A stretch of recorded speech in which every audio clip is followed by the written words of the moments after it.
What's up, everybody? It's your favorite shrinking man or growing man's favorite nerd, depending on the stimulus. And today we are looking at Sh Figuarts Antman. And he's okay.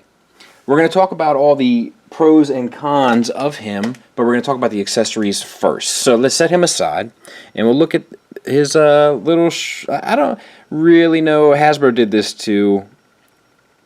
I mean, this is much smaller, I think, than Hasbro's, but... you know, who's really going to use this? I guess maybe for pictures or dioramas and stuff. I don't even know if I can get it to focus on something so teeny weeny. But, you know, I just, I'm not sure about this. But as you can see, you know, there are paint apps and stuff on there, and we got reds and silvers. I can actually see it better in the viewfinder than I can in real life. Getting old, but it doesn't move or anything. It's just a single cast, and it's a softer plastic, and you know it stands fine, and that's fine, I guess. Outside of that, he comes with only 2 additional hands, kind of like "Stop in the Name of Love" or "Relaxed Hands." I'm not sure. It's got the little detailings, little tech detailings in the hand and so forth, and then the metal on top, and that's painted. It's fine. But I'm just used to getting a little bit more. So let's talk about the figure, since we don't have much else to talk about. The head is a great sculpt. I would have loved if they included a Scott face. That would have been great. But the silver paint is applied really well, and it has like a real life kind of look to it. I can't really explain it. It's almost like it's grainy or something, but it really works well. And then it has the red translucent over what I think is a red piece underneath it, so that all looks good. Then we got small red paint on the mask as well, red paint on the back, so it looks good. But I would have liked to have had the option of having the alternate face, maybe a couple alternate faces, one with the mouthpiece open, and I don't know, but it's pretty cool. It's just optionless. You know, they're forcing your hand. You're gonna display them this way. Articulation wise, got a double ball peg from the head into the neck, and then the neck itself is on a hinge.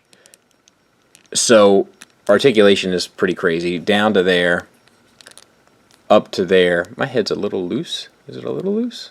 Just a taste maybe. And then the swivel is intact. So that's fine.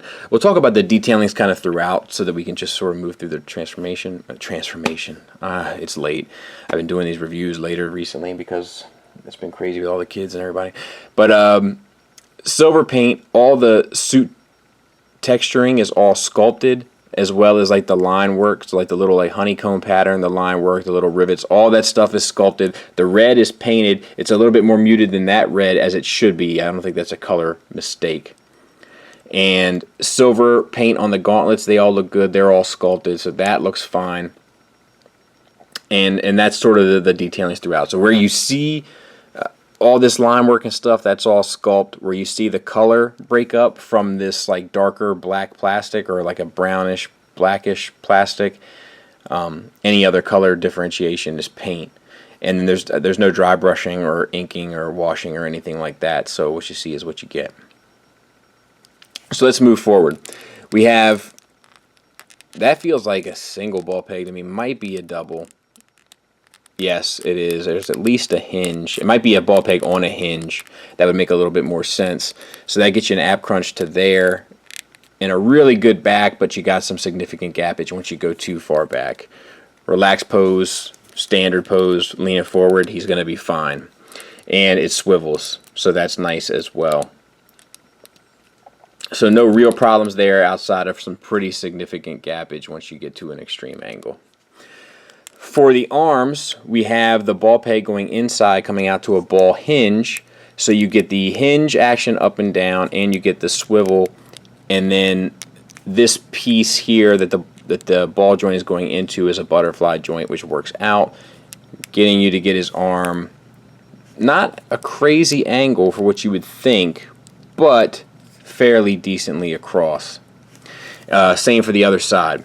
Now, this shoulder pad here is on its own hinge, which is good. That's the way it should be. But I feel like it could sit a little bit flatter up against the suit. You know, you get them posed, you should be fine. But it's just something I got to point out. Bicep swivel, and it's hidden not very well, unless you have the shoulder pad down, and then it's much less noticeable. Double hinged elbow, that works fine. The silver paint is not as sharp around the seam there as I've come to expect from this company. I have to say that. And then we have a little red mistake there. It's just not what I've come to expect. If it was a a legend or something, I wouldn't even probably mention it, but I would expect a little bit more from them. We got a hinge, a ball hinge here for the wrist, so you get up, down, or you can swivel it and get in, out, and you can swivel the whole joint around. Swivels at both sides. So that's good. Same for the other side, and these are the two fist hands, obviously. So the lower joint here is another ball joint, getting you an additional swivel, a little bit more up, a little bit more down. So the full use down, full use up, it's fine. Swivel, you can go to an extreme angle. And then we have the belt, once again all sculpted, including the little sharp bits here, and they all are pretty good. All the paint work there is pretty sharp, as it is on the abdominal.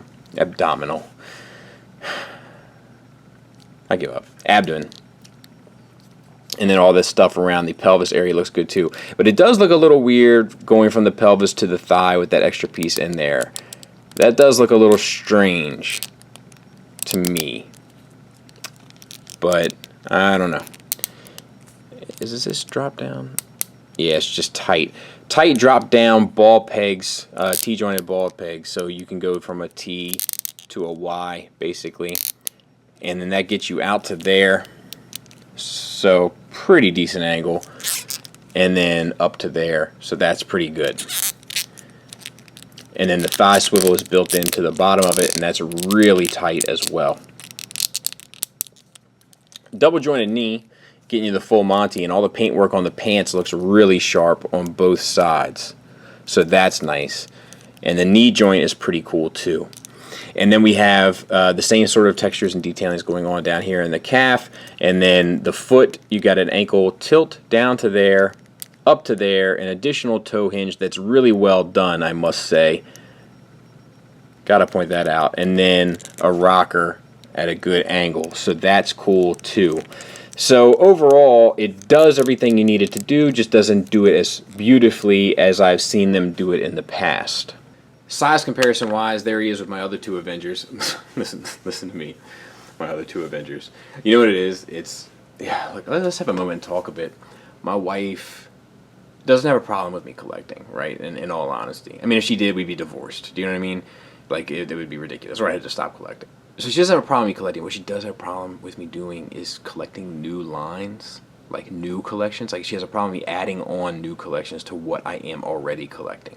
And what's crazy to me is that even in this basement madness of just stuff, she can still notice when I have something new. And it boggles my mind. Wait a minute. That's not a legend, is it? It's kind of... he is a legend. And there he is next to the Hasbro one. I'll have to go back and watch my Hasbro review again because I'll tell you, I'm having a very difficult time getting him to stand these days. Like his joints are fine. It's just like bow-legged, or like the plastic is bowed or whatever. But it's just like I just fought with him for a fair bit in order to get this to kind of happen. Final thoughts wise, negatives. The fluidity of sculpt here is not as good as I'm used to with SH Figuarts. Like, especially where the hips and the thighs meet, and where the shoulders and the biceps meet. Or that too. The shoulders and the biceps, and like the collarbone area and the shoulder area. It just doesn't have that fluidity that I'm used to. It's kind of more choppy. A couple squeaky joints in the hips. Not the worst thing in the world, but it's there. And my other big kind of complaint would be lack of accessories. I could have really used a few more options with this guy. He's kind of a boring character in the first place, so to have had a little bit more variety in what I could choose from in order to get him posed or take pictures or whatever would have been a nice touch. But, I mean, the materials are great, the articulation is great, and the appearance and balance and kind of overall presence of the figure is still up to par. I got mine for, I don't know, $60-ish, I think.